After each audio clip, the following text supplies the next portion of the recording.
All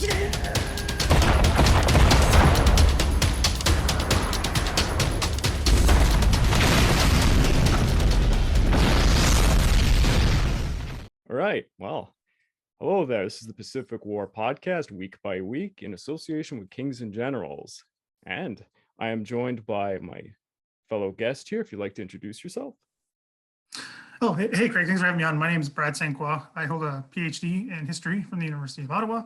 I did my dissertation on the Battle of Hong Kong, and which we'll be talking about today, and myths surrounding the battle, what place the battle has in Canadian identity and memory, and all these things connected to it. So not just the fighting itself, but before and after, which we'll talk about today. I also run a YouTube channel called On This Day in Canadian Military History, or OTD Canadian Military History, and a Twitter account with the exact same name, where I just cover all kinds of Canadian military history topics, generally from prehistory through pretty much today. So I cover as much as I can and get the story of Canada's military past out there. Awesome. And for all those who just heard, please go subscribe and watch some of his videos on YouTube. And catch him on Twitter, where he frequently talks with, a fellow colleague of ours at the Cold War channel, Dave. Yeah. And, I guess the best place to start off for everybody is Battle of Hong Kong. Why did this battle even occur in the first place? Yeah, so obviously there's two sides to this battle. I can start with the Japanese intentions, right? Because in late 1941, they wanted to basically launch war against Britain and the United States, trying to catch them off guard more or less, before they could really strengthen and attack back. So Hong Kong is actually quite further north than where the majority of the attacks were going to come in what was then British Malaya and the Dutch East Indies and the Philippines, the American colony at the time. So Hong Kong was basically attacked because it would have been, kind of a thorn in the side behind the lines of communication, which as a military, you don't want your enemy having any sort of bastion behind you. Hey everyone, I just wanted to let you know I now have a Patreon account found at www.patreon.com/thepacificwarchannel.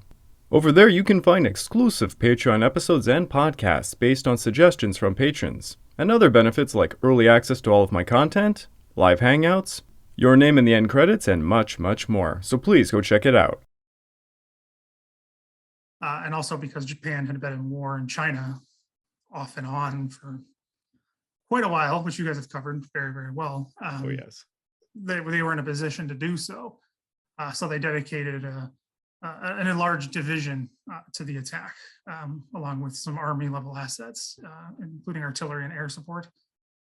So that's basically why the Japanese wanted to do, is get the thorn on the side, get it before it becomes a problem, get it out of the way. So from the British side, it had been a British colony since technically 1841, but a little bit earlier. It had been coming up to its 100th anniversary when the attack that year was the 100th anniversary, excuse me. I didn't even think of that. Yeah, it's true. Yeah, so it was something that, obviously got a little overshadowed by the war that was launched in East Asia. So that's but why that's important is because Hong Kong had this prestige connected to it, this imperial prestige that the British have been there for a very long time.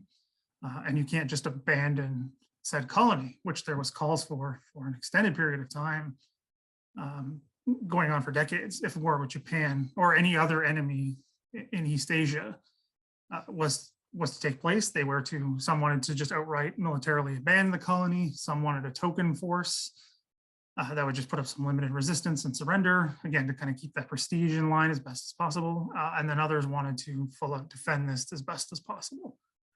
So this goes on and on, off and on for quite a long time. It's not a snap decision. That's kind of one of the myths I tackled that I talked about earlier with the dissertation. I have to admit, anytime I ever read about this, it was always proclaimed as a snap decision, because at first they were saying, okay, we're not going to put any real assets there. Then it's kind of a last minute, let's put some token symbolically to put in it. That's how it was always taught to me in lectures, especially. Yeah, well, no ill will or words towards whoever those were teaching you that, but that's not the case. Again, this is all fairly new work in that sense that very few people know about the extent of this. It went on for a very long time. It wasn't just something that was 1941. It's not something that wasn't just even limited to the Second World War. This is going on in the 20s and even well before, about what do we do here, right? We can talk about some of the more details of that in a second about what that actually looked like. But sorry, excuse me. There was lots of calls from the commander on the ground, and those change periodically. But the one that's most important, I guess, for our purposes today, was the Canadian-born, which is another interesting layer to this story, Brigadier General Arthur Edward Gresset. He was in command of Hong Kong from mid-1938 until the summer of 41. Canadian-born, like I said, went to the Royal Military College in Kingston, classmate of Harry Criars, who was, a big Canadian figure in the Second World War, commanding the 1st Canadian Army, and also being in charge of the Canadian Army generally overall at the beginning of the war. So they were frequently contacting each other over the years. They knew each other and maintained contact. That I wasn't too sure about at the beginning of the research, which I found a little bit was really interesting. They weren't like buddy-buddy by any means, but they kept in touch. So that's an interesting element. So when Gresset is relieved in command by Maltby, who's the commander during the battle, Gresset goes through Canada to get back to Britain. It's the easiest and fastest way, right? Because Canada and Britain obviously have very strong links. It's the easiest way to get back. So that was the kind of the tradition. Those who were retired, as they said, of command of Hong Kong would go through Canada. So Gresset does the same. He stops in Ottawa and meets with Criar, who again is kind of sketchy. He doesn't really ever say exactly what happens. I can find no details of said meetings that these two have. J.L. Ralston, who's defense minister, is also part of them. He tries to hide his involvement later on. He kept a date book, which includes all kinds of minute details of lunches with community groups, all these things, blah, blah, blah, whatever, et cetera, except for dates where I think he met with Gresset and Criar. They're blank. They're the only days that are blank. Even weekends are like day off or weekend. They're just blank. So it was really, really weird that he did that. Anyway, so all these men claim that Canadians reinforcing Hong Kong was never discussed. I don't buy that for 5 seconds, just based on what happens next. Gresset goes back to England, meets with the chief of staff, and says, hey, Canada will send reinforcements to Hong Kong if we ask. You just got to ask. And then they do. And again, this is not a demand. Never was a demand. They asked for 2 battalions initially. Canada says yes after a very short period of negotiation. I mean, really, really short period of negotiation, like strangely short. As an example I like to give is that its decision to send Canadian troops to Iceland was discussed, I think, 3 times more than to send troops to Hong Kong. That's interesting, yeah.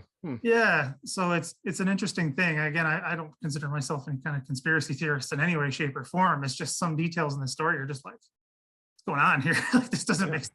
Things are missing.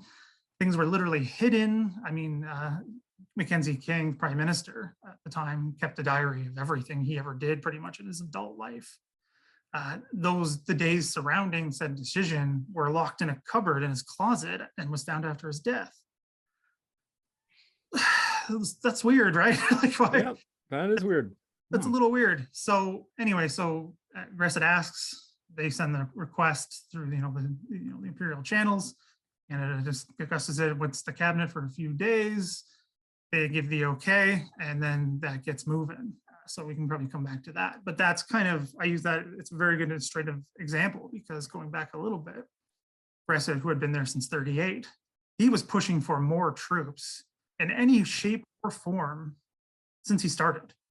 He wanted as many as they would let him have, and they would never give it to him, ever. Like, he asked for troops, he asked for planes, he asked for anything. And his ally, kind of, I guess you could say, in this whole Hong Kong reinforcement sort of saga, Brooke Popham, who I know you've talked about on the channel before, in command overall in the Far East at this time, he's on board with this. He wants more troops. He wants a naval contribution. Brooke Popham, being from the Royal Air Force, wants a bigger air complement.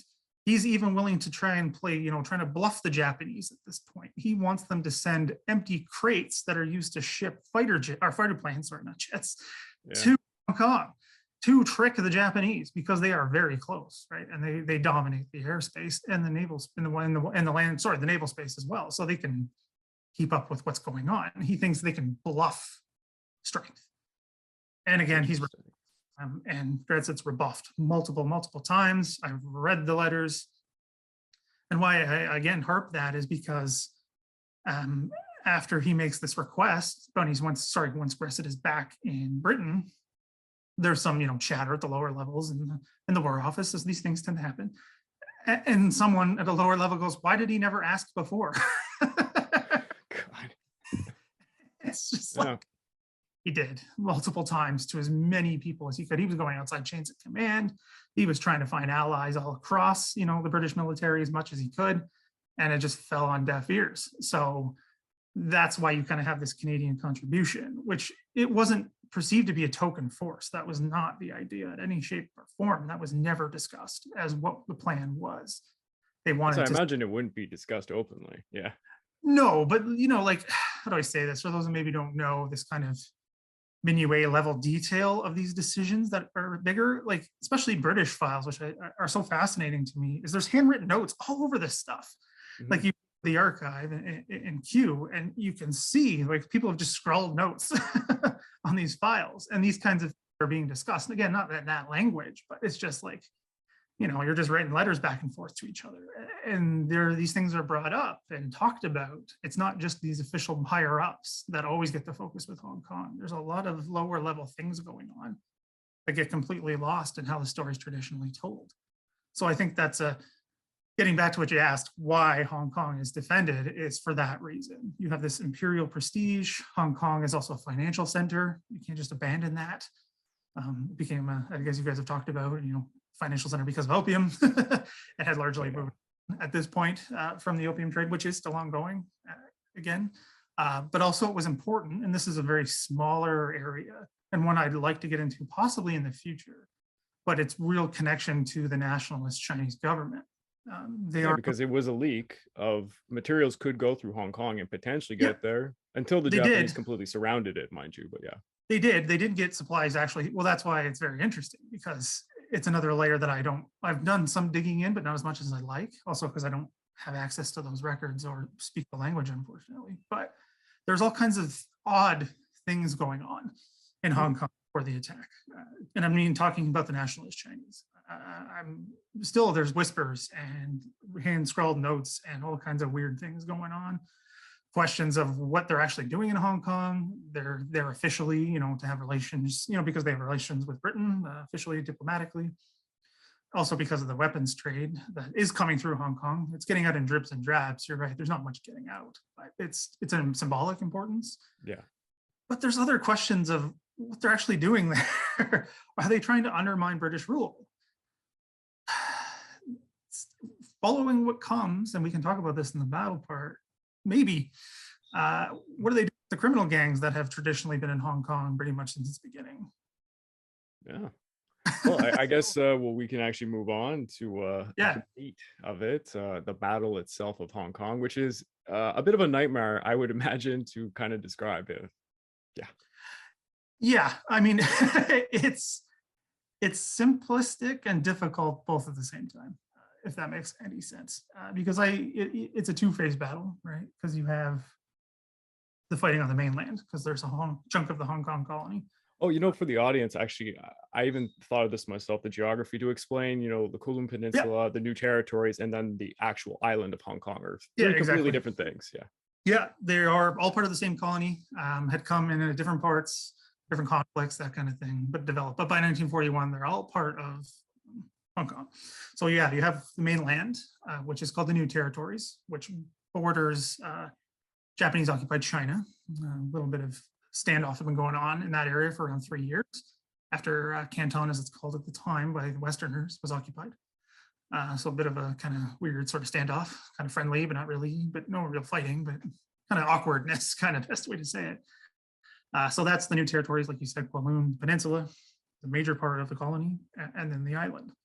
So the fighting starts on the 8th. Again, we got the time zone craziness here with Pearl Harbor. It's technically the 8th. It takes place a few hours after Pearl Harbor.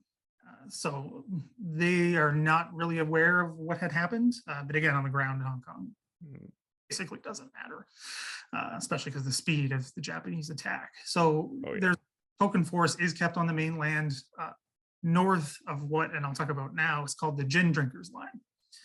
It is a defensive line that had been never finished, I should say. It had been started, again, dribs and drabs, just like everything with Hong Kong is dribs and drabs, ad hoc, last minute, too little, too late kind of thing. Actually, literally wrote that in the dissertation multiple times. Like, example of too little, too late. I think I wrote that like 4 times for various things. So anyway, the Gin Drinkers Line is this. It's often compared to the Maginot Line, which is not a fair comparison because it's not the same idea. Again, that's the problem. It's no one really knows what they're supposed to do with this. They want a defensive line, but who's in command? What number of troops available? They don't know. They don't know what it can do. Right? It's defensive positions that are concrete positions. A lot of them are disguised to look like homes. Yeah, you can go today to there's actually parks. You can walk around and see some of the pillboxes are still there, I think. Oh yeah, quite a few actually. Well, it's interesting because it's been turned into a walking trail now that you walk along, and you can see like that's often misidentified as the Gin Drinkers Line. Is this some sort of First World War visible trench line? And everyone goes, it's just a walking path in the hills. It's not a defensive line. Also, why would a bright white stone be a defensive line? That makes zero sense. Yeah. I mean, yeah, there was mistakes made, but they weren't that stupid. Anyway, so that gets again complicated in this. It's like, how do you defend it? What do you defend it with? Do you hold it as a token force, et cetera, et cetera? So once the Canadians arrive, they get there 3 weeks, 2.5 weeks before the battle. I think they get there officially on the 19th of November. So they're not very long. The plan has changed. Initially, the plan was complete token force on the mainland.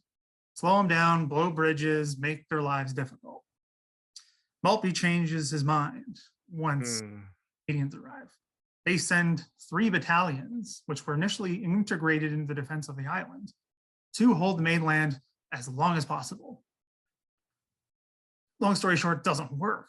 Again, they send this token force, mostly from the Indian Army. It was the Rajputs units and some of the Punjab units as well. We have the 5/7th Rajputs and the 214th Punjabs, if I'm doing that correctly on top of my head.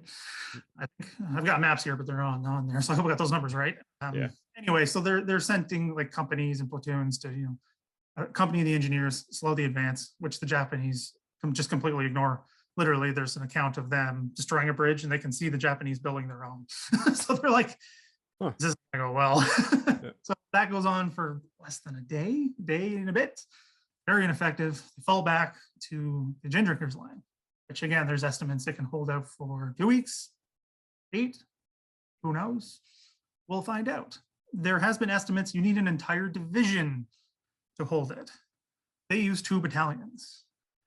The 2nd Royal Scots are given the main position in the west, which is known as the Singmon Redoubt. It's still there.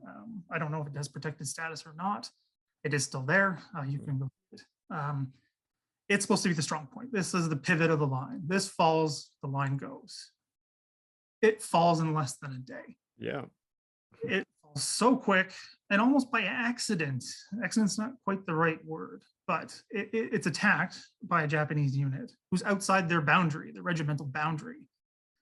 They basically capture it by surprise. They night attack, get through the wire very easily, almost like walking through it. Almost, it's not manned properly, and they catch them off guard and they take the position almost with taking hard. I don't think they take any casualties, hardly any at all. Where the Royal Scots take quite a few number. But what's interesting is going back to the divisional command, the 38th Divisional Command, they tell them to retreat. That is outside your regimental border. You are not supposed to attack that area. And they go, okay, we have the main position. They know that this is the main position. Again, the British military security, I'll talk about that now real quick, is very lax. There are all kinds of things going on, Japanese and people they've paid to spy for months, some say even years, on these positions in the town, outside the town, everything. Like the Japanese have eyes on the ground.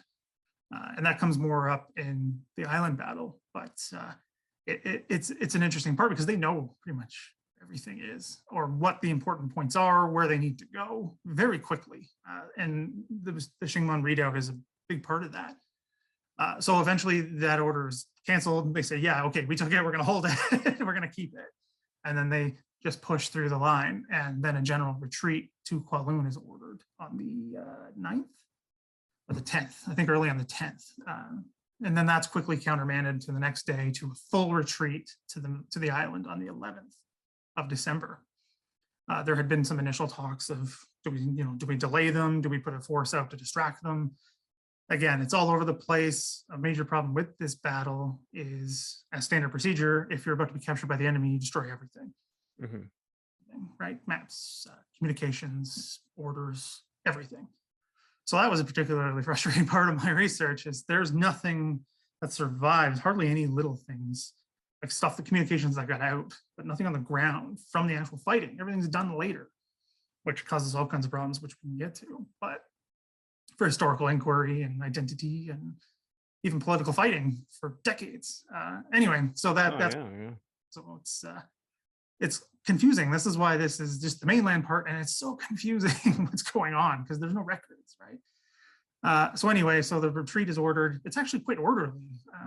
They didn't practice it in any way, shape, or form, but it's actually done very, very well, which is another surprising part of this, because you think it would be this rush and crush of people to try and get off the mainland. Yeah, absolute catastrophe. Refugees fleeing with the soldiers. Yeah, chaos.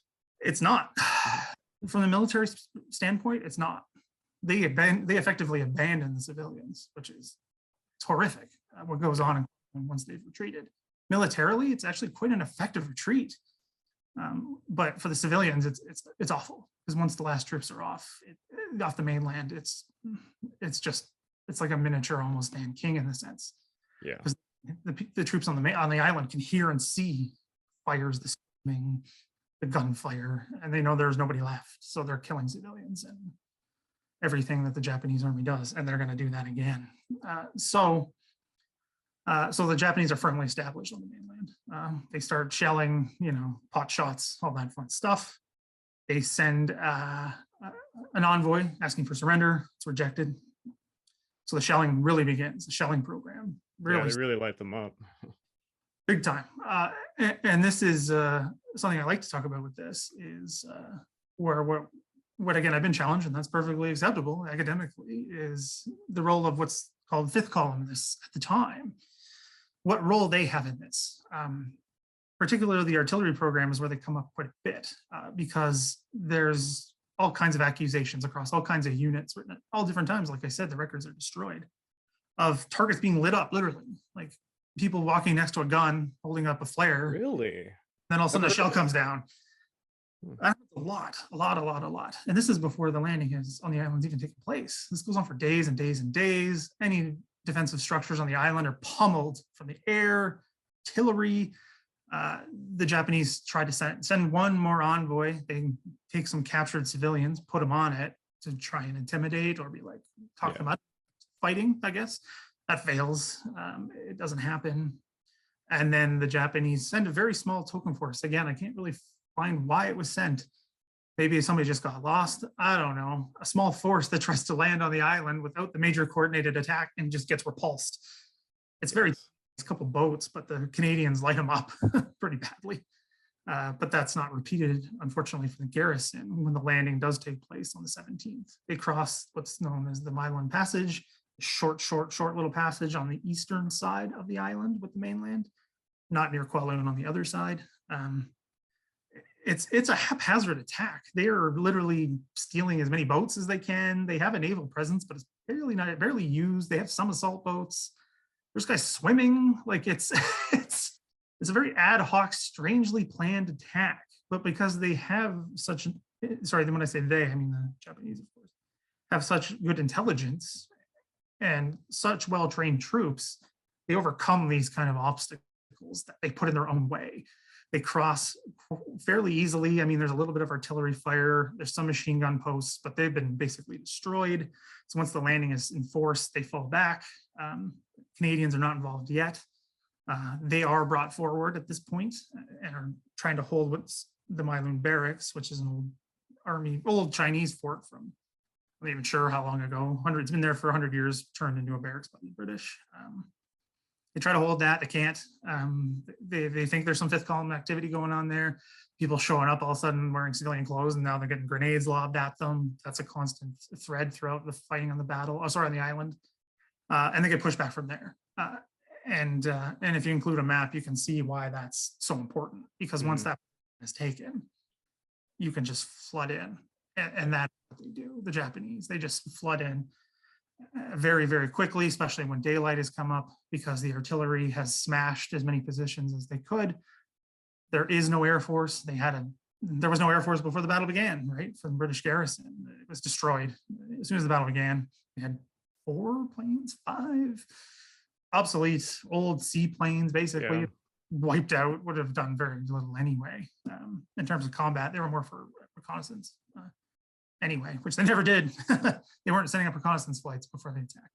Anyway, so they're destroyed. So with that said, the Japanese basically have control and can do basically whatever they want. So the passage in the Kowloon Bay, the harbor, is basically a Japanese lake at this point, right? They can do whatever they want in it. So they cross all kinds of troops and they just keep pouring in. So that leads to fighting. And the name has changed again, because names in Hong Kong have gone back and forth a lot, especially in the latest political developments there in Hong Kong. So the Mylune Passage, as it's known, sorry, not the Mylune Passage, the Long Ni Chong Gap. I think it's Nei Che Gap now. It's changed. I didn't know that. Okay. Yeah, it's a letter change in English. Again, I'm not sure what it is in Cantonese, but unfortunately don't speak the language, which I did, but I don't. Anyway, it's the pivot point, again, of the island. Just like the redoubt is the pivot point of the Gin Drinkers line, this is the pivot point of the island. It's literally where, still today, huge roads come together. It's the center of the island. So many men are going to die trying to retake it. Oh my God. Yeah, it's brutal fighting because once the retreat from the British garrison to the island takes place, the island is split into 2 commands. Again, this is all ad hoc being decided as this is going on. This is not well planned. This is not well carried out. Not even well thought out, to be honest. Well, I think when I covered this episode, I had a lot to say about Maltby, that's for sure, his command. He makes a lot of mistakes. Maybe we can talk about that later. You can ask me about that after. But for events, yeah, I try to just, when I do the events, I try to judge. Judge. The command is split into 2. West Brigade, under the command of J.K. Lawson, who was the highest ranking Canadian in the colony, commander of the Canadian forces, a soldier from the First World War, British immigrant, like so many Canadians of the First World War. Learned his craft there, stayed in the permanent army, or the permanent militia, active militia. It changes its name 17 times, feels like, what the Canadian is actually called. Anyway, so he stays in it through the interwar years and its very lean years, learns his trade actually in British India at Quetta, which is now in Pakistan. So he gets to know the British Indian Army quite well, which Maltby comes from, right? And so does a good chunk of the British commanders and troops in Hong Kong. So that's why they think he was selected. But again, no paperwork anywhere on any of this. These are all speculations. Anyway, he's given control of the west side of the island. He puts his headquarters at the Gap. Good decision, but also the Japanese know that this is the pivot point. Yeah. They basically beeline for the Gap, and the headquarters is surrounded very, very quickly. It's supported by numerous troops from the garrison, but there's a D company of Winnipeg Grenadiers is across the street and down the hill. Hong Kong's all hills, so everything's either up a hill or down a hill, pretty much. It's very confusing when you're trying to say it in a verbal podcast, going up the hill, down the hill, and where they are. Yeah, it's hard to do that and understand it until you see it. Like that's a common phrase in military history, right? You have to know the ground. You have to know the ground. Yeah. this is 100% true. If you don't understand, like even the most basic map of Hong Kong with an elevation on it, like a lot of the official histories do have on them, and there are amazing maps in there, especially the Canadian Army official history is amazing maps in it. You can't understand what's going on here. Like, why would they do this? Right? It doesn't make any sense until you look at it and go, it's exactly what you should do. This isn't, Monday morning quarterbacking by any means. This is just like, this is literally what the island is giving you, so you have to take it. So anyway, Lawson's command becomes quickly surrounded. Same with D Company of the Grenadiers.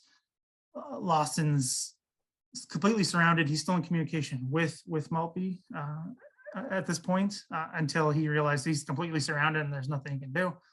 And again, this comes from Maltby. It's been confirmed by a few other people, some of the details, but Maltby hears from Lawson that he's going to go outside and fight it out. Literally, that's quoted by Maltby. That's the last Maltby ever hears from him. Yep. Apparently, again, stories are, there's no way to confirm this, is that Lawson runs out with 2 pistols, just guns ablazing like some sort of 1940s Rambo. Yep. Or say he just went out with the regular attack with the men that were left and grabbed whatever gun he could and was just gunned down with the rest of them. His body is later found riddled with bullets. His legs are broken. They think he bled to death from, again, these details might be a little too much for the podcast, but oh, you can go right ahead. On the podcast I talked about the St. Stephen's massacre. Oh yeah, well, we can get to that. But yeah, I know I did listen to that, but it's just because this is how he's found, right? By Uriah Late, who is with the Winnipeg Grenadiers, D Company, who are just down the road. He finds Lawson's body after, and that's how. This is how they know. Kind of, they get an idea of what happened. Some witnessed it from a distance. But those who are in the immediate area are all killed. So this is kind of how they piece it together. So they find Lawson's body. He's actually given a proper burial, which was rare for the defenders of Hong Kong by the Japanese. Yeah. He's given a full honored burial. He's given a grave marker in Japanese. Well, it's true that I had come across a quote apparently from one of the Japanese who witnessed the event, and they did say he was courageous or something. I found it kind of peculiar that they had. Yeah, again, it's.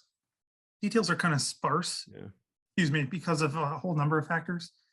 But that's recorded later on when the war crimes trials are going on. They get a hand a few of the regimental commanders and are like, okay, you got to show us where all this stuff happened. They're very cooperative, actually. Again, very surprising in numerous ways, because they want to be like, where did all these massacres happen, which we could talk about. But anyway, so that's part of it is Lawson's death, and that's how it's noted. And there's pictures literally of the grave marker. Anyway, for Lawson, yeah, they basically had respect for him for going down like that, I guess. It's very unclear because, and I forgot to mention this earlier, the Japanese division, 38th Division, that is fighting in Hong Kong, was later largely wiped out on Guadalcanal. So their records are destroyed. The Americans have quite a few of them. That's how they, again, learned some of these details after the war. With translations and these kinds of things. But it's an interesting part, right? Because so many of this history is we'll never just know because of the 2 sides, right? And how history is recorded and who dies and when. Anyway, so that's what happens at the Gap with Lawson. D Company holds out for a couple of days. They're in these kind of sheltery kind of buildings. They're not designed by the military and they're not designed to take any fire whatsoever. But the position is well stocked with Bren guns and lots of ammunition. And when I'm talking Hong Kong level, I'm talking this is a lot for even Hong Kong, like millions of rounds, like it's crazy. To a number on the Japanese attacking at the Gap. They last for days and days. They cause a huge number of Japanese casualties until eventually, just attritional causes a lot of deaths and wounded inside these shelters. Again, we know this because of the chaplain, Uriah Late, who's recording all of this.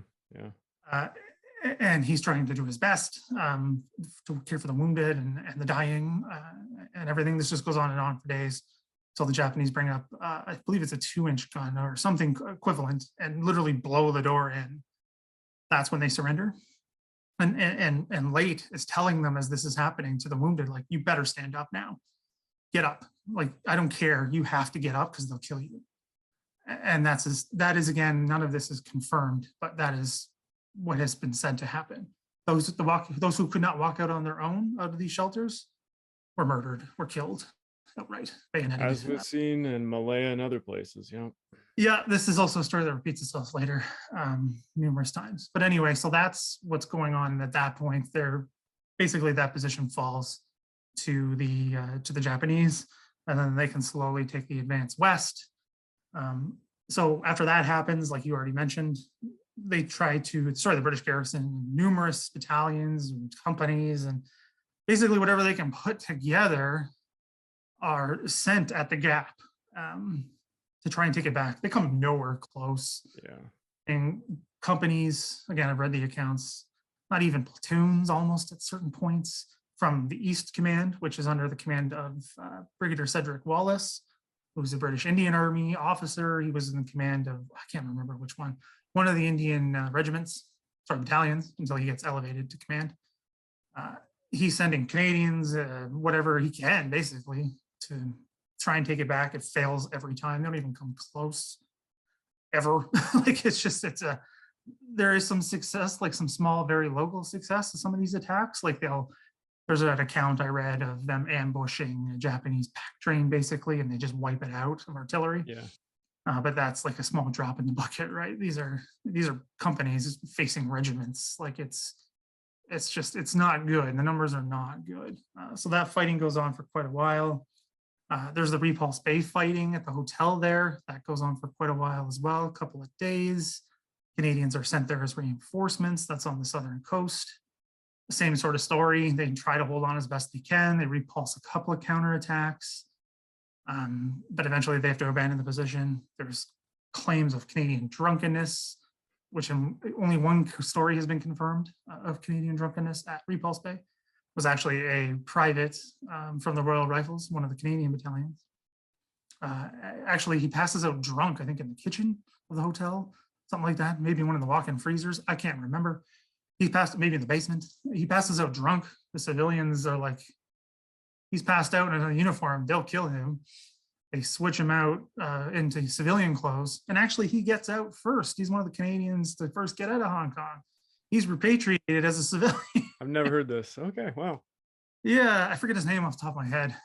Should have looked that one up. I forget some of the names because there's just so, like you said, there's so much going on here. Like, yeah, it's got to be. This is one of those stories I love doing digital, as you know. But of course, got to be written down to fully understand some of these details, or like a prepared, blow by blow scripts, right? Because there's just so much going on. But anyway, yeah. So he's repatriated. Gets no criminal charges against him for basically deserting.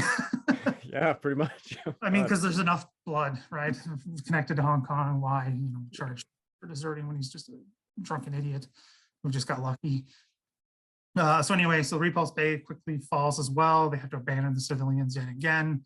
Some stories of massacres. Again, there's so many massacres in this battle. It's so hard to keep track of. Again, a lot of them are unsubstantiated. They're found later. All kinds of stories of POWs being taken by the Japanese at this part of the island and just literally marching them off cliffs. To point at particularly the Indians, from what I've read. Indians, yeah, that happens to a few Canadians at Repulse Bay.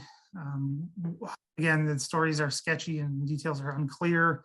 Some survived this somehow. And this is how they can relate these stories later. But again, details are unclear. So that's going on. So we can pivot to the eastern side of the island. So the Eastern Brigade had been trying to stop the Japanese advance further up from what is still known as the Stanley Peninsula. And you talk about St. Stephen's, that's where that is. It's still is I think it's a preparatory college now. School. Yeah. It's a school. Anyway, so they're trying to slow the advance in the numerous hills. This is where the battle turns into this attack, counterattack, counterattack, counterattack, counterattack. Mm-hmm. Take a hilltop. Garrison takes the hilltop. The Japanese counterattack, push them off because they don't have enough ammunition and men. Water, because it's very hot at Hong Kong. Very, very hot. I talked with him and he stressed this multiple times in our half-an-hour interview. He made me seal that in my brain. He's like, you have to tell everyone that the water is so crucially important, particularly at Hong Kong, because of the conditions. It's George McDonnell. We get to talk to him in a bit, but he was so insistent. And I'm like, I will tell people from now on, water is so key in fighting, just because of the conditions, right? So anyway, so that's one of the reasons the garrison can't hold these hills like Violet Hill. Sorry, I'm just looking at the map. Sugarloaf Hill. The story just basically repeats itself over and over and over again until they're slowly just pushed back where they can no longer repulse the Japanese from taking the hills. So this goes on for a couple of days, back and forth, where they finally really retreat. The whole brigade, the headquarters, the staff, as many troops as that can get back, really pull back onto the peninsula itself, set up basically a perimeter trying to keep the Japanese out. And then they're pushed back from these positions, which includes St. Stephen's. And that's when the massacre happens, because the college and one of the main buildings, I think the gym is used, the gymnasium, sorry for international viewers, is used as a hospital, right? Yeah. At the school, and a good number of the outbuildings, it's not as big as it is now, pretty much goes for all of Hong Kong, telling this story, is they pushed back the defenders, right? So this hospital is basically stuck out behind Japanese lines. And they come in, and you detailed this already in your episode, but it's just a straight up massacre. They bayonet wounded men in their bed. They take the nurses into separate rooms and gang rape them, and then murder some of them, just continue to rape them for days. They force men into small rooms. They take them out, do mock executions. Some are real. This just goes on for days, like for, I don't know, it was a day and a half of just murder and raping and brutality, basically. The commanders of the Japanese just basically let this go on for an extended period of time, and then eventually step in and say, this is enough. But this is almost, it's not a doctrine by any means, but it seems built in a sense. Like it's just, well, we let the, rank and file murder and rape and pillage, and then Japanese military is a very complex beast, and there's a lot of cogs in there that allow for these situations to happen. Yeah, I'm no expert in the Japanese military whatsoever, but it's an observation from Hong Kong. It's just years of studying this thing. It's just, this is what they do.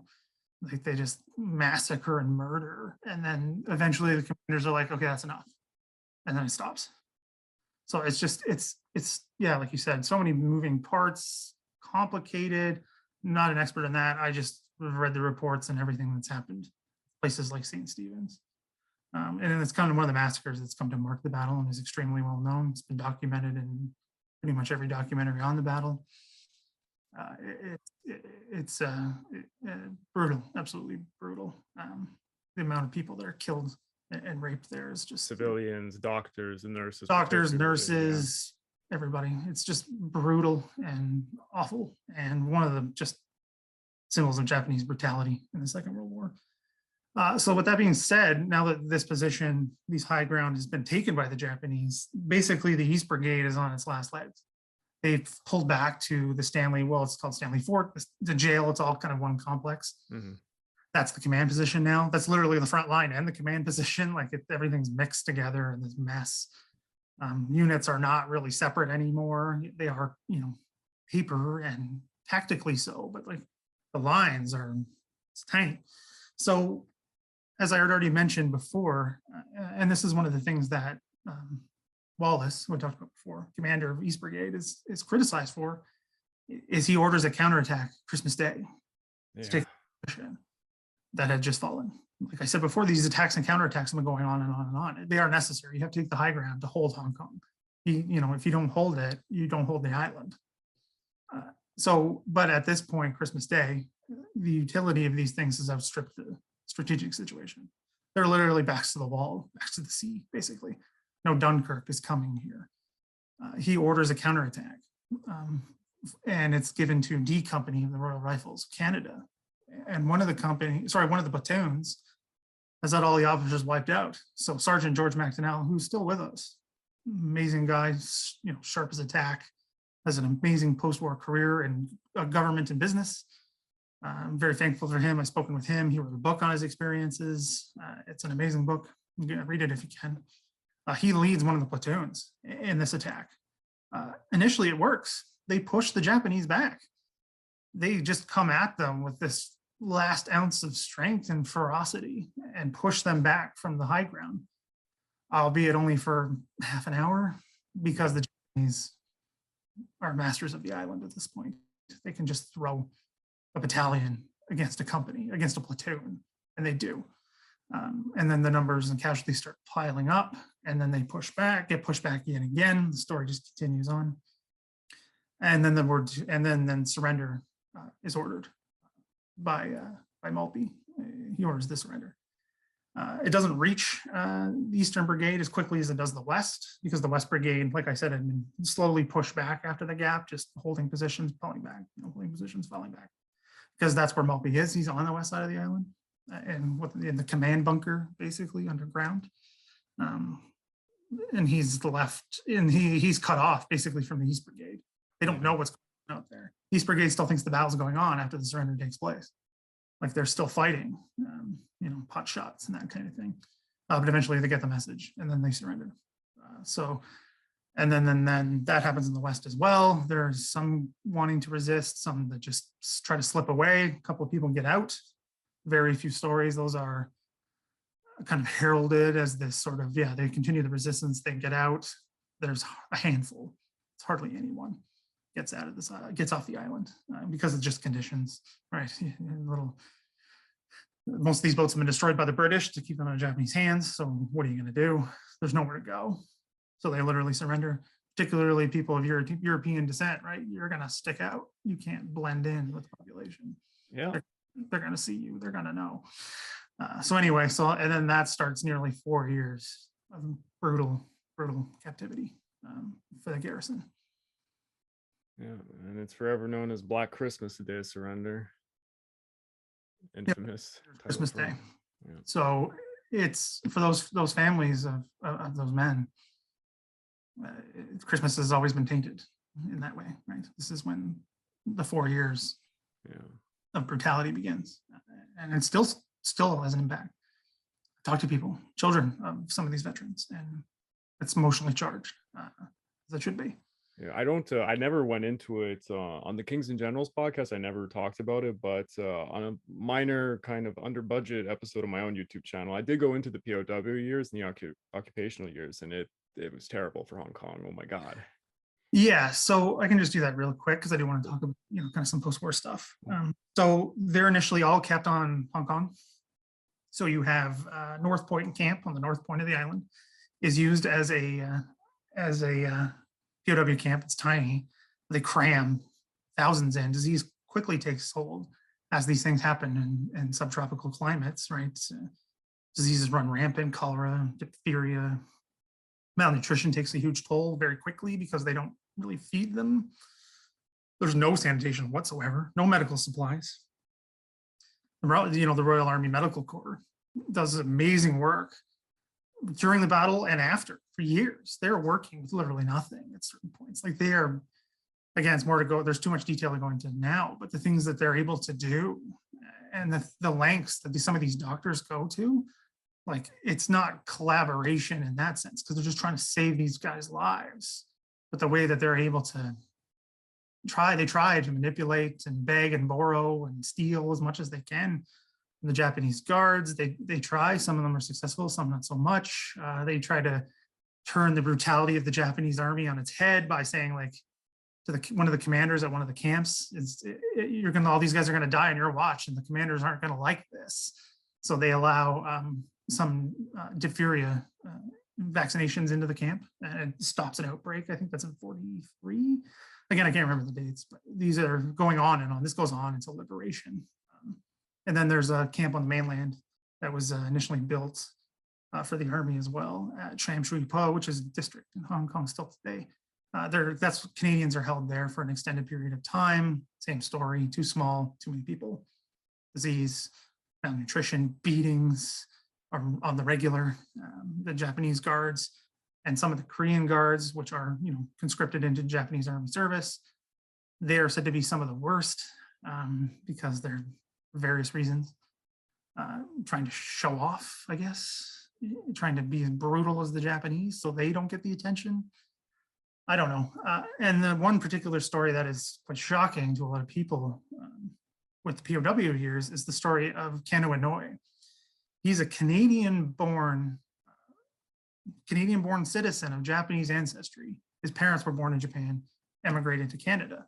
He's from Kamloops, British Columbia. He was exposed to racism his entire life, because he would tell the POWs his life story.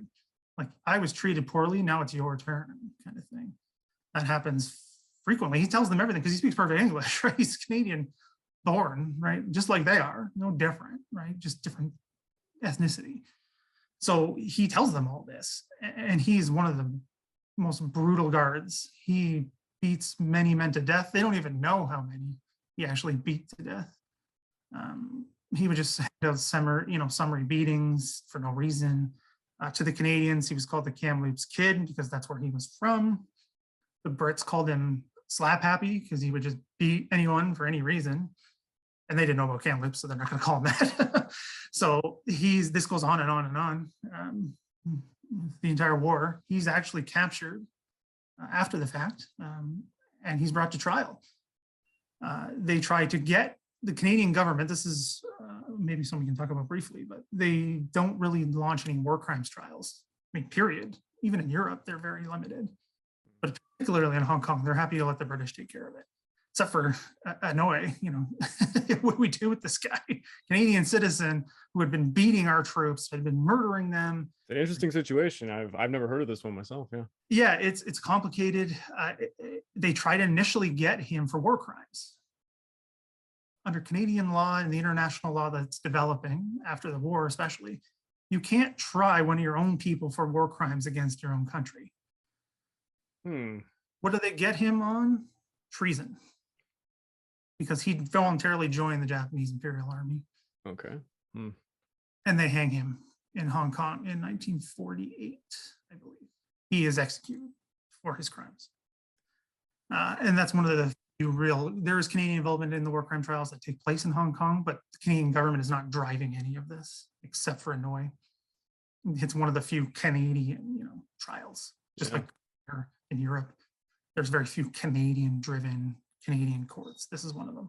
And it's a complicated, again, there are so many layers of complication to this. You have a Canadian-born Japanese soldier who's beating Canadians for the racism and terrible treatment he receives as a child, and then crosses the Pacific and is doing it to other people in Hong Kong. Not knowing his story, but knowing the Japanese military, which is a culture of abuse within, if he had any attribute that showed him to be external, Canadian aspect of it, he would have been abused by all of his colleagues, and he would have looked for anyone who's lower than him, and especially with the privates or anyone who was quite low on the totem pole, so to say. They usually went after civilians or POWs. So it looks like one of those stories. Yeah, his brutality is marked by pretty much every account. Anyone who's in a camp with him. I mean, I'm not even talking the Canadians, the Brits as well, because I've read numerous journals and that were illegally kept at the time, and letters and things. They're just always mentioning this guy, how brutal he was. And he would just, I don't know, it's complicated. Again, he would seem to he would enjoy doing it in that way, them, and then trying to still be buddy with the Canadians. With them, it's just so complicated and it's awful, and like so many of these stories, they're, it's just brutal. So another area I did want to talk about real quickly in the POW experience is now starting in 1943, drafts of men from POW camps are chosen to go to Japan. Yes, of course. As slave labor, not period, just slave labor. They're put in what's known as now the hell ships. And lots of great work has been done on this. That's why I didn't really touch on my dissertation, because I didn't need to. One of the few areas of Hong Kong that's been done well and scholarly and all of that good stuff, and popularly, all of it's good stuff. The conditions are absolutely brutal. A good number of them are sunk by the Americans because they don't know. They just think it's a Japanese ship because the Japanese don't mark them in any way. The conditions are brutal. People are getting sick and dying on these ships because they're just locked in the holds, right? There's nothing anyone can do. A good chunk of them make it to Japan, working in rail yards. Some of them survive because of that, because they steal food that's fallen off trains just to keep them alive. They work in rail yards, mines. That's one of the more particularly dangerous ones, just because of the conditions. Or does it need to beat them because the mine would kill them for them? Where else do they work? Mines, factories, particularly in the greater Tokyo area that is today, was a massive city back then as well. There's stories of POWs working with Japanese civilians in these factories, after the bombings, and they would come into work, and they were picking up rudimentary Japanese and be like, yeah, my family was killed last night in a bombing run. Like they would, and then still go into work, and the Canadians, Brits are working next side of them. One story that is not very well known, and another one that I promised George MacDonnell that I would tell as long as I could, is he was working in the Yokohama shipyard, which is still a shipyard today. It's still a major part of Tokyo Bay, Tokyo Harbor. They were building ships just for the Japanese shipping, commercially shipping, and the military. They would sabotage whenever they could. One of the easiest ones was messing with the rivets. I don't fully understand the science behind it, but they would take it to a point, I think they would heat it too much, and then it would eventually just slowly shrink or something, and then the ship would just break apart. Like that was they would try to sabotage as much as they could. One of the biggest ones that they did, and why it's not so well known is because nobody wanted to talk about it on purpose, is they set time release bombs. I mean, you're not going to be able to see me doing the quotations in the podcast, but they were just time release fires basically when everyone was gone, so they couldn't blame anybody in the area where all the blueprints are held. And because George MacDonnell told me about it, he's like, there's no backups, right? This is not the digital age. Once those are gone, yeah, that's significant. Yeah, what do? They burned that building to the ground. And the Japanese tried to out whoever did it, and none of them broke. Also because none of them knew anything. It was like 3 or 4 men knew about this. And they kept it quiet for years, so nobody would get blamed until after the war, right? And they're like, George MacDonnell told me about this. He was like, he wasn't told for that reason, but he knew who did it, sort of. He had his suspicions. And after the war, he's like, was that you? And he goes, yeah. Like, I don't have his name. I should have written this down before we started, but I didn't. But he's just like, yeah, it was me. Like because it's true. And what Mr. MacDonnell pointed out is they shut down Yokohama shipyard when the American, Army, Air Force, and Navy couldn't. Right? Years of bombing for whatever it is, 18 months, couldn't do it. They did it in like 2 days, and it was out of commission for a long time. And this is when Japan this is getting later in the war, right? This is in 44, I believe. And they're just running out of shipping because the Americans are sinking so much of it. So this is a big impact. And I mean, they can't adequately build their wartime economy. No. They didn't have the real industry to do anything. Yeah. No, like, I mean, when they're talking about these ships being built, like they would build them, they're building like one at a time. Yeah. They're using slave labor. Their enemy. It's not going to go well. That is not a recipe for success. No. Without sabotage.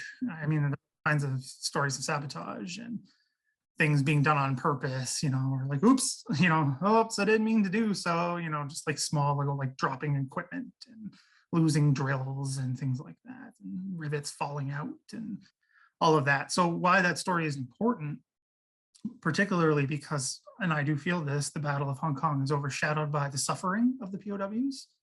And a lot of them are not happy, who are now, most of them have all passed. Most of them, there's only 5 Canadians left alive, or less, then you can count on one hand pretty much, left alive, who experienced this. And for years, they were tired of being seen as victims. And also people who weren't fighting anymore.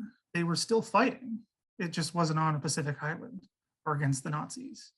They're fighting the Japanese in any way that they can. They have to balance trying to stay alive with doing acts of sabotage. And they do carry them out, and they carry them out for years, and they keep going. And that's just one thing I promised Mr. MacDonnell that I would continue to tell, that they kept fighting. They didn't want to be victims. They wanted to keep fighting, and they were soldiers of a victorious army. And it's true, right? We don't think about POWs that way. Yeah. But Canada won just along with Britain, the United States, and China, right? They won. And they were part of that army. I know there was a lot of controversy when the Canadian-made documentary came out. I think it was 1992. Yeah. That featured it's very controversial, but big time. Dating myself, but that's kind of something I saw when I was much younger. That's what got me into World War II, and that was something that was high. I think it was presented to us in school, if I'm not mistaken. It was. Yeah. Yep. Yeah. And, talking about the Valour and the horror. Valour, no, yeah. Talking about that because there's 3 episodes: Bomber Command, Normandy, and Hong Kong. Yeah. The who are obviously way more controversial, just pure numbers alone, right? There's a lot more bomber command veterans than there were Hong Kong and same Normandy. But the claims made in all 3 episodes are absolutely ridiculous. They're poorly researched. You could put this in the podcast. I don't care. It's already out there. No, it's well known. It's actually, I think even if you went on Wikipedia, it would actually say that. It's awful. It's terrible. There's no research into it. Actually, where we were talking earlier about the gin drinkers line, saying like getting it confused as a walkway. Yeah, they do that. They get a helicopter and they're like, oh, there's the gin drinkers line. And everyone goes, that's a walking path. You know what? Because we do it and it's dusty. Like, there's your answer that you didn't even bother to look. Yeah. And again, another part of why the Valour and the Horror is awful, because some people still do defend it and think it's good. Really? Oh, yeah, big time. And one thing we didn't talk about was John Osborne, the only Victoria Cross winner of the battle. Mm-hmm. He wins the Victoria Cross for basically, he sacrifices his life for his men. He jumps on a grenade, literally, to protect them at Mount Butler. They get the date of his death wrong. God, yeah, of course they would. It's like, even back then, I gotta keep saying that this is 1992. This is also still not the digital age yet. But it's, I mean, in 1992, I wouldn't. It was easy to find back then. It's in the official history, which was at every library in the country. Yeah. Still is. You could just go ask a librarian and they would tell you where to find the information.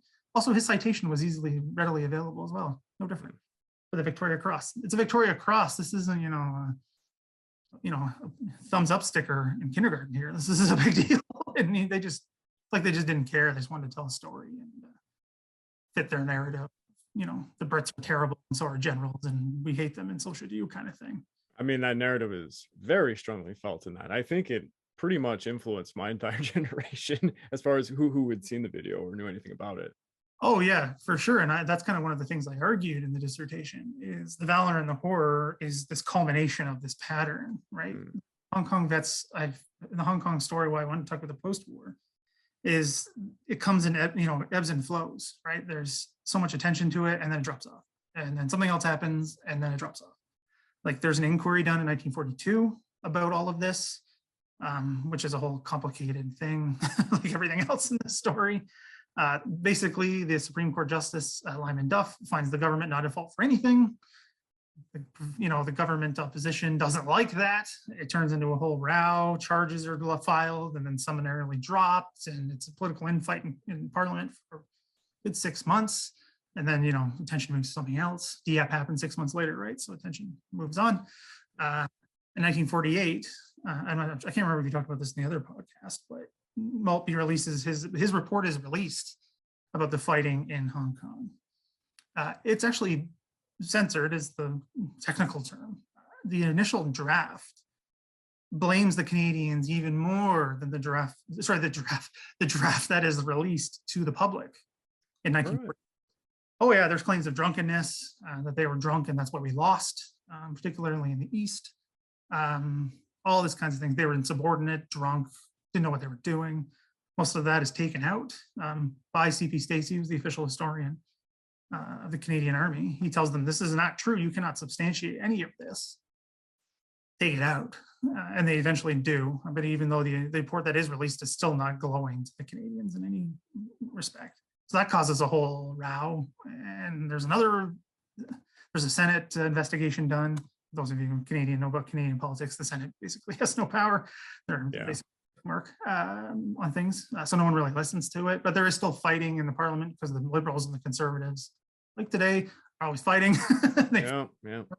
Hong Kong was one of those things. And then Hong Kong kind of dies off in popular Canadian mind for a while. Those who know the veterans obviously are concerned about this, their family members, until, like you said, 1992, when the Valour and the Horror, because Hong Kong is the first episode. And it's just like it's like a dividing point. It's like a lightning strike, and just sets the narrative of Hong Kong, that the Canadians were tricked. They were cannon fodder for the Brits, these Colonel Blimp idiots who just want to send colonials to die. And that is true. And people are still thinking that the Valour and the Horror's presentation of events is 100% true, because that's what the filmmakers literally claim at the beginning of the episode. They literally claim all of the things that are coming are true and are backed up by evidence. Hardly any of them are. There's an investigation done into the Valour and the Horror in 3 places. Canadian CRTC that regulates Canadian telecommunications does an investigation. It does next to nothing. CBC, Canadian Broadcasting Corporation, does their own because they paid for and broadcast it. They find it's not to journalistic standards. Things are made up, literally. Like they literally claim people said things that they never did because they turned over their interview transcripts. There's claims that they're saying, soldier. Well, one of the examples is Sergeant John Payne, who was one of those executed after trying to escape. Mm-hmm. They claim he says things that he could never possibly have said because he died. Does he say such things? There's one letter that he sent that got out to his family. It's in the Canadian War Museum. There's no words of anything of what they claim he says other than the contents of the letter. And this goes on, they do that for one of the nursing sisters. They put words in her mouth as well. All these kinds of claims. And there's no there's no evidence at all to support any of it. But one good thing, and I will say, before I want to move on to the kind of the last thing I want to talk about, is it launches a kind of a military counterattack, academically speaking, and beyond. Because, and I am part of this trend and standing on the shoulders of the people who did this first. Because they're like, hold on a second, let's actually look at the documents and see what's going on. So they try to understand, like we already discussed, the context of what Britain's trying to do with Hong Kong, what the Canadians are trying to do, why they okay a reinforcement when Prime Minister Mackenzie King doesn't want Canadian soldiers involved in anything.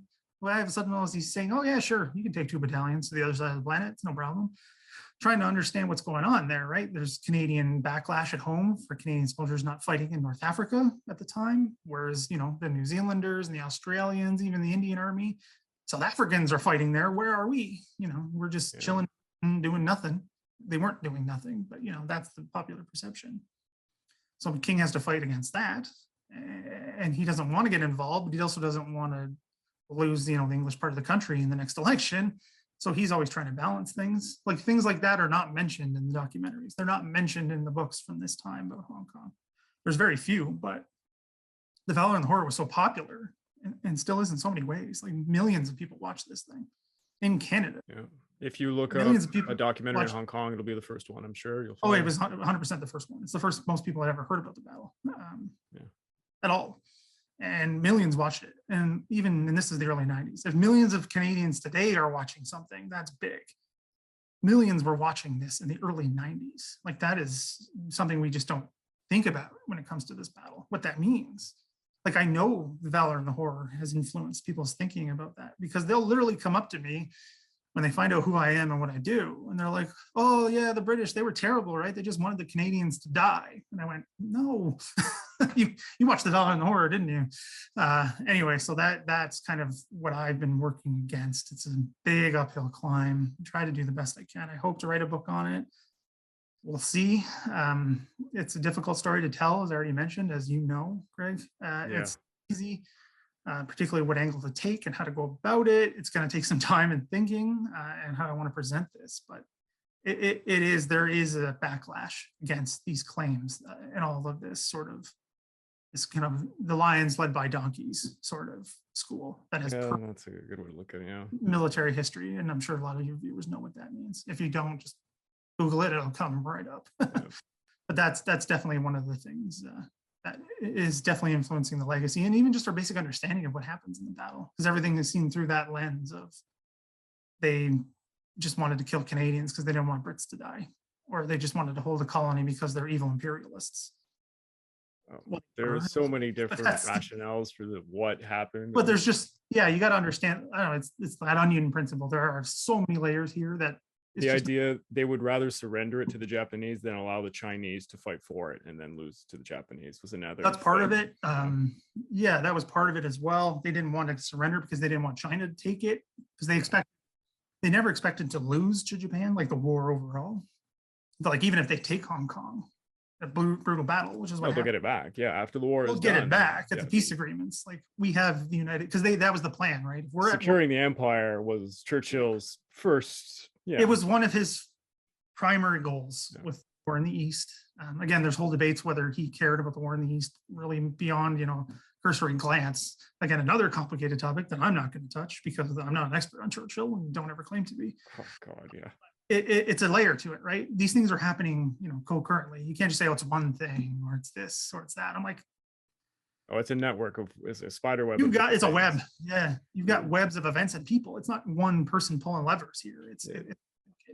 If you look up Hong Kong, there's a lot of reports. Oh, the only purpose of Hong Kong is just a delaying action to buy more time for Singapore to get reinforcements or other places, and it's not important. And there's all sorts of different reports. Yeah, that was part of it. I mean, Singapore is the thing I didn't want to talk about because it gets enough attention. It's the crown. It gets all the attention. Yeah, it's for reasons. Yes, I understand. But also, and something I forgot to mention, there was a study done where actually the defenders of Hong Kong were more effective than the defenders of Singapore. If you do the number of casualties incurred on the Japanese, the troops on the ground in Hong Kong are causing more casualties than troops in Singapore. Also, another thing I forgot to mention, but of all these major battles that are happening in the early part of, Yamamoto's, I'll run wild for 6 months period, I guess you can call it. Hong Kong is the only garrison that is outnumbered. Every other place, they outnumber. Japanese are always outnumbered, it's true.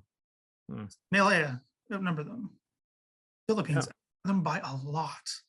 And even in Singapore itself, outnumber them by a lot. Well, it's Yamashita's bluff, as he would have called it. And, whereas Hong Kong, they outnumber them. Was it 3-1, 4-1? The other ones, the odds are flipped in every other battle. So also lost in the narrative is I've never even thought about that once. Wow, yeah. It's important because, like I said, it's how we understand these things, right? It's an under-equipped, undermanned colony that shouldn't have held out for more than a couple of days, but they dragged it out for 17. Best they could. They could have dragged it out longer with a lot more casualties, but it's just something to think about in that sense, right? They're outnumbered literally in every area. And I didn't even fifth columnist part, right? Where these people are literally sometimes coerced, paid by the Japanese to help them. Tell me where the gun pit is or I'll kill you. Was it the Hong Kong volunteer force that was doing some of this, the fifth columnists, or was it just civilians? Well, no, they don't know. I did a paper on this a couple of years ago, trying to understand all this. And it's another part I'm like, we don't know enough and someone needs to like sit and look at this, like just focus on this part. I find it interesting because there's such a large guerrilla movement once they've been taken out that goes on for years. So yeah, but that's completely separate, but not, again, the links are clear between the guerrilla actions that take place and also this fifth columnist. A lot of them were literally coerced because Hong Kong's full of Chinese refugees, right? Yeah, of course. Yeah, it's swollen. Like that's what some of those POW camps were built to house refugees. Not that many, but enough. But then they just get overwhelmed. They think the Japanese who have people on the ground well before they attack are paying people, or when the attack begins, be like, either you lead us through this mountain pass or we'll kill you. Like there's that going on. There's, again, criminal organizations involved. Their connections to the nationalist government are unclear.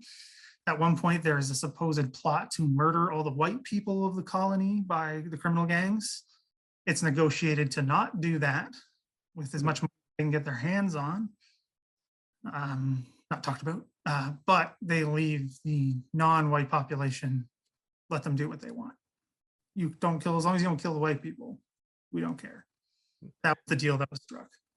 So how much of this pillaging and destruction and rape and everything is the criminal gangs and all other elements, people just taking opportunity of the situation, is unclear. There's millions of people here, right? And a lot of these stories were never recorded. So it's a complicated topic, but another part of this that I think is misunderstood. You had a last point you wanted to make. Yeah, the last point, and it's an important one, I think, and it has modern ramifications, particularly in Canada and across, I think, a lot of the Western world today, is how the Canadian POWs, once they had returned to Canada after the war, were treated. I will say Canada had one of the better programs, the Veterans Charter. It's quite well known, right? The veterans were treated well. They were given schooling and everything, and they were given good medical care and all of that. I live beside one of the hospitals that Veterans Hospital. Yeah. They were, so a lot of them were well taken care of and all of this stuff. And a lot of them were, and I'm not saying that they weren't. The Hong Kong veterans were not treated very well. Numerous reasons. First one is practical in a sense. They didn't understand the medical profession and Veterans Affairs, which is Department of Veterans Affairs. which is set up as part of the Veterans Charter. They don't even understand these illnesses that a lot of the men come back with. They're tropical diseases. The Canadians are like, what is this? Yeah, pretty much. We don't know the long-term ramifications of things like beriberi, which is a vitamin deficiency. The Canadians do not see. It's something that Japanese know because they eat so much rice when they're in the war movements. That yeah, of course. Yeah, like it doesn't. The Canadian, well, obviously, a bunch of Canadian, prairie boys are not used to an East diet, and that just has effects on your body. But also things like malaria has a long-term impact, can have a long-term impact that was not understood in Canada at this time. All kinds of things. There's so many diseases that they face with. Heart conditions are off the charts for these guys that are just ignored almost. They would die. They would hit 45 and just drop dead. And the families are like, this is clearly the war service that caused this. And the Veterans Affairs would say, no, it's not. Request, pension denied. That went on forever and ever. That's an example. Another reason why I think they did this, and I've literally seen the paperwork and accounts in Veterans Affairs and within the Army itself, well, the Department of Defense, because it all had become one after the First World War. But they're calling the POWs like the debris of war. That's a literal quote from an administrator saying they're just in the way. They're complainers. They have it pretty good. They should shut up. All these kinds of stuff. They're ignored. They set up a Veterans Association, which is still going in its very small form, but the children have ballooned it. We can get to that in a second. But they set that up to fight, basically, being like, okay, we're on our own here, literally. Like it's in every individual against Department of Veterans Affairs on their own. Good luck, right? They come together and try to be like, we'll pool our resources and try to get benefits. We'll try to increase the pensions because not everyone got a pension right away. Because like I said, the heart disease and things like that was thought not connected until a bunch of guys started dropping dead in the mid 60s. What's going on here? They make them reevaluate. The government relooks at this and says, what's going on? Why is this happening? So that's one of the things like dental care, which are still not available to Canadians, was given to these guys. This is before, we have our universal healthcare system. So these guys are still paying out of pocket for these problems. They have all kinds of psychological issues that are literally ignored. Like literally another report I read telling the doctors of Department of Veterans Affairs hospitals to ignore mental health, literally ignore it. It's something to do with something with their central nervous system. We'll figure it out and we'll fix it. That goes nowhere, obviously, because it's just not how it works. Alcoholism is rampant. Lots of them die from alcoholism related diseases later on as well, and it exacerbates heart issues. I've heard all kinds of stories from children, just like my father was never the same again. He was not the same person. He never worked full time again. He couldn't. There's all kinds of stories because they did a report where they asked the veterans, like, how do you feel? Like, what do you think this did to you? And a lot of them were like, I can't work anymore. I'm so anxious all the time. I can't do anything. And that's largely ignored. They're not given full pensions until every veteran isn't given a full pension until 1998, maybe even later, when there's only wow.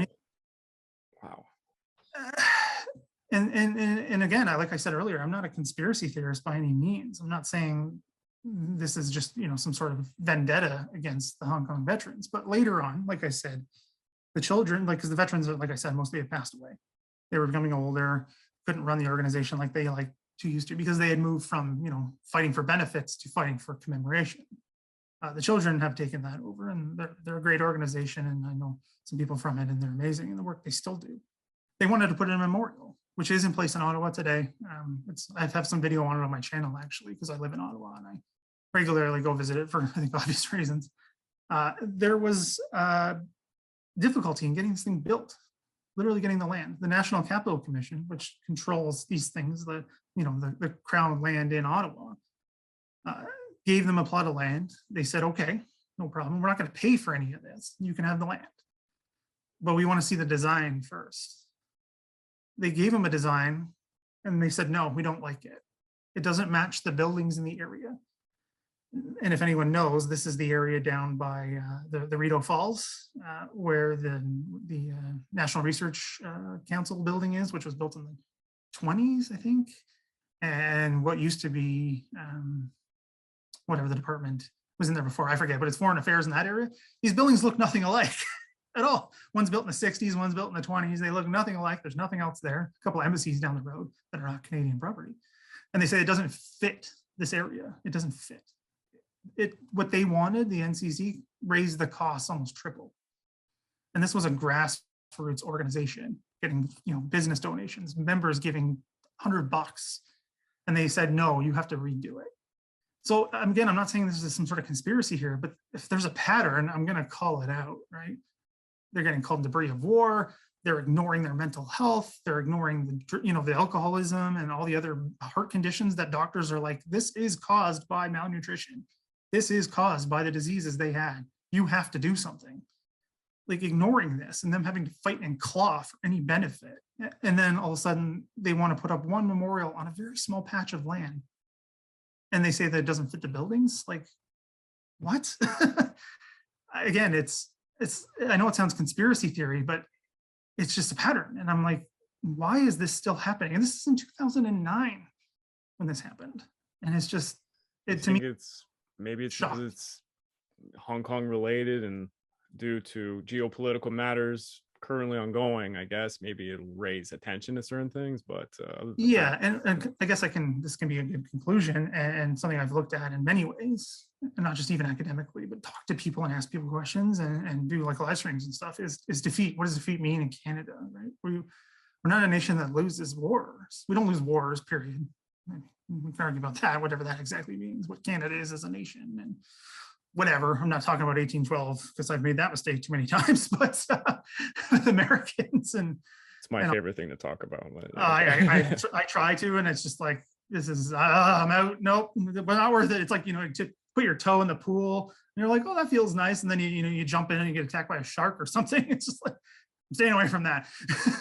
So anyway, but like even the First World War, right? The previous experience, Canada doesn't really lose any battles. Right? And they're the Canadian Corps. They took Vimy Ridge. They led the charge in the 100 Days. Second World War, we start off with a loss, right? It's true, yeah. We don't lose, and we don't like to lose. We still don't like to lose. We pretend we're all these, polite, and we lose at hockey and we don't lose our minds. Like, we don't like losing, I argue. And again, it's reputation. We have a reputation of success. Everything, which a lot of it isn't true, but Hong Kong doesn't fit that narrative, right? Hong Kong doesn't fit a narrative of victory. It's a defeat, and it's a defeat without purpose, right? It's an ugly war. Yeah, because this is example, and this is a natural comparison. Dieppe comes 6 months later. Oh God, yeah, and Dieppe was contemporary wise when they were withholding information to the public about what was happening to all the kids. Yeah, Dieppe was really bad. But Dieppe is a mess, obviously, and it makes no sense when you look at it, but there's work being done, and there's the element about, the pinching of the Enigma equipment. And even at the time, there was the narrative of, oh, we learned lessons for Normandy. We need to practice for Normandy. It was necessary to learn about yes, of course. Which was never true. They did learn lessons. I'm not saying they didn't learn lessons. It wasn't designed to learn lessons. This isn't some sort of classroom. This is throwing a division at a defended port. That's a slaughter. An experiment for the worst possible landing, perhaps? Yeah, the worst decision ever that we already know is stupid because we studied military history. Even recently, we know this is not going to go well. Yeah. It's not the reason. But anyway, Dieppe has been researched and poked and prodded and dug and all of this stuff ever since. Why? Oh, it's got some value here, right? Even if it's just, we did learn a few lessons, like, like put engineers in tanks, like something as simple as that has some value. Hong Kong has no value. But I argue we need to step back, think about it differently, right? And an example, and this isn't just me being, like, hurrah, Canada, we need to be amazing in everything we do. It's, hey, Canadians fought and died there and bled for this place. And they have been largely just written out of the narrative. And a lot of them took it to their deathbed being bitter about this, rightfully so. But also there are some amazing Canadian feats there, like Osborne winning the Victoria Cross, Lawson fighting it out, literally, as he said, literally. George MacDonnell, who's luckily, again, still with us, and he's an amazing man. I will never not sing his praises, leading something as small as that counterattack. but doing it so well when they were called a bunch of drunken idiots, by other people. It's something. I mean, the best comparison is Gallipoli, right? With the Anzac Corps. Sorry, with the Anzacs Corps is part of that. I've been yelled at before about that. It's a good, it's a good comparison, right? It's held up as this unifying national event in those two countries. Mm-hmm. They celebrate it in a sense. I mean, it's a solemn celebration, right? It's solemn. Hong Kong, we're just like, we were in Hong Kong. That's the reaction. And I go, and that's what I looked at, right? Why is that the way it is? Yeah, that's true. Multi-layered, but I think it's something worth really looking at, because it has an impact on how we think about ourselves, how we think about ourselves on the world stage, but also, and this is a hugely important issue, is how we treat our veterans. Yeah. We just had a major war by Canadian standards. A lot of veterans now, again, right? And I would argue they're not being treated very well, especially ones who have problems. Yeah. Mental health. Like, the comparisons are direct here. An ongoing thing that's politically shuffled into the back room and not talked about. Yeah. And I'm pretty partisan. I like to think. I'm not saying this is the liberals, the conservatives, whoever. I'm saying every government has done this. When Harper was in power, he was attacked maliciously too for it. Yeah. Well, I mean, even the Hong Kong vets, right? I'm talking about, like, because this is Second World War on. Like, this isn't just a liberal thing. This isn't just a conservative thing. Both of those parties were doing this when they were in government, right? Like, push it back. We don't want to talk about it. Doesn't matter, if it was, Diefenbaker or Pearson or Trudeau. It didn't matter, or even Mulroney later on. They just hands off. So it's again a pattern. If I see a pattern, I'm going to call it out, and I'm seeing it repeat itself today. And this is why I think it's important to push things like Hong Kong. Yeah, it was a mistake. We know it's a mistake. That's not what this debate is about anymore. People still want to have that fight. And I go, of course it's a mistake, but we only know that now. You can't say you were going to know that in 41. You can't. Yeah. I don't care what you think. You can't say that, because that's hindsight. It doesn't matter if the writing's on the wall, if so to speak. It doesn't matter, right? Yeah. That's documentism. That's not how that works. So that debate is over. Of course it was a mistake. I think I put that in the first page of my dissertation. Like, of course it's a mistake. But why is this mistake made? And what impact does this mistake have? And I'm grateful for you having me on to kind of talk about this in this way, because I think it's something that needs a reaffirming and a re-understanding in how we think about this, because that documentary that shall not be named anymore has warped our understanding, and we need to get past that, because it doesn't do anybody any good. Well said. Oh, if you'd like actually just to end off, perhaps telling everybody again where they can find you. Yeah, so I run what I like to call a digital history brand on this day in Canadian military history. Started on Twitter, where I would post daily about Canadian military history events, hence the name. And I kind of ballooned from there, people wanting more things, me trying to have a little more flexibility digitally and how I wanted to tell Canadian stories. And that's what is my main mission, is just keep these stories out there and try to get some benefit from it. And it's working so far. So you just, as long as you follow that on any of the platforms, I'm on all the major social platforms except TikTok. I am only one person. I can't do everything. And I am on, so Instagram, Facebook, Twitter, and there's a YouTube channel, which isn't like a daily thing. It's just, that's the name, and I run with it now as these things happen.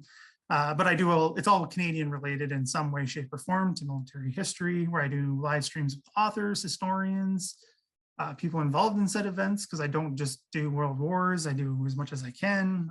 There's small little videos quite a few times, and then I try to work on bigger ones, like bigger events, or really pour time into an event. Like I did one for the Battle of Ortona. That one took some time, and I'm currently working on one for one of the battles in Normandy at the Falaise Gap, and really, putting some resources and time and thought into those. So I've got a lot of digital offerings, so any support through subscriptions and following is amazing if you can. So please go check his channel and subscribe. Well, thank you so much for being here today. And I hope we can collaborate soon, actually, because I mean, I'm not just working for Kings and Generals. I also have my own YouTube channel, and I try to do my most. Yeah. Thanks, Greg. Thanks for having me on. Thanks to Kings and Generals for having me on the podcast and your own channel as well. I'm definitely open to any sort of collaboration, and any ideas you may have for projects in the future. All right. Well, until next time, signing off.